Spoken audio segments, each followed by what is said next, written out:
আসসালামু আলাইকুম সবাইকে। বিলিতি ভয়েস এফেক্ট নিয়ে চলে আসলাম আরেকটা ভিডিও আপলোড করার জন্য। আজকে সকালবেলা যখন জানালা খুলে বাইরে দেখলাম তখন মনটাই খারাপ হয়ে গেল। আজকে তো রবিবার, ভেবেছিলাম বাহিরে বের হব, কিন্তু তা আর হলো না। কি আর করা, এরপর বুদ্ধি করে স্বামীকে বললাম, ওগো শুনছো, আমাকে একটু রান্না বান্না করতে সাহায্য করবে? আজকে তো বাইরে বৃষ্টি বৃষ্টি ভাব, চলো না আমরা খিচুড়ি আর গরু মাংস খাই। মাশাআল্লাহ, স্বামী আমার রাজি হয়ে গেল।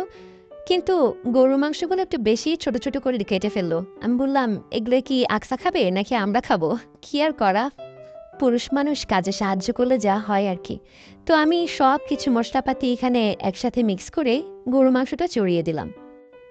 রসুন আর আদার সাইজ দেখে মনে করবেন না যে আমি আজকে আস্ত মশলা দিয়ে রান্না করছি। আমার স্বামীর হাতে কাটা তো, তাই আর কি। এখানে মাংসতে কাটা পেঁয়াজ, রসুন, আদা, মরিচের গুঁড়া, হলুদের গুঁড়া, কাঁচামরিচ, এরপর তেজপাতা, লং, এলাচি, স্বাদমতো লবণ এবং টক দই দিয়ে ভালো করে মেখে, এখানে সরিষার তেল দিয়েছি আজকে। সরিষার তেলের যা দাম এই দেশে। এই তো ভালো মতো মেখে এরপরে বসিয়ে দিব। তো এখানে মসুরির ডাল আর পোলাওর চাল বাটিতে নিয়ে হাজবেন্ডকে দিয়ে ধুইয়ে নিলাম। আজকে আমার প্ল্যান অন্যটাই ছিল। ভেবেছিলাম সব কিছু রান্না করে বাইরে যাব গার্ডেন পিকনিক করতে, কিন্তু না, তার হলো না। মনটা ভীষণ খারাপ। সামার সিজন তো চলেই গেল, উইন্টার আসতেছে। উইন্টার সিজনে তো আর বাইরে গার্ডেন পিকনিক করা যায় না।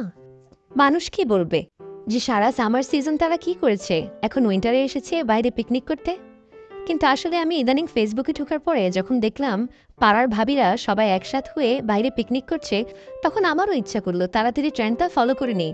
যাই হোক, কালকে পরশু যদি রোদ থাকে তাহলে বাইরে যাব, দেখি মনের ইচ্ছাটা পূরণ করতে পারি কিনা। আর এখানে খিচুড়িটা রান্না করে নেব। হাজবেন্ডকে বলেছিলাম, তুমি একটু ক্যামেরাটা ধরো তো, আমি একটু রান্নাটা শেষ করে নিই। সেই ক্যামেরা এমনভাবে ধরলো যে এডিট করতে করতে আমার পাক্কা 2 ঘন্টা লেগে গেল। যাই হোক, তাও আলহামদুলিল্লাহ, অনেক হেল্প করেছে সে আজকে আমাকে। এখানে খিচুড়ি রান্না হয়ে গেল এবং গরুর মাংস রান্না হয়ে গিয়েছিল। ভেবেছিলাম সালাদ কেটে লেবু কেটে একটু প্লেট সাজিয়ে সুন্দর করে খাবো, কিন্তু এমন খিদা লেগেছিল যে সেই সময়টা আর হলো না। অনেক সুস্বাদু হয়েছিল সরিষার তেলে রান্না করা গরুর মাংস আর খিচুড়ি। আজ এ পর্যন্তই, দেখা হবে নেক্সট ভিডিওতে। বাই।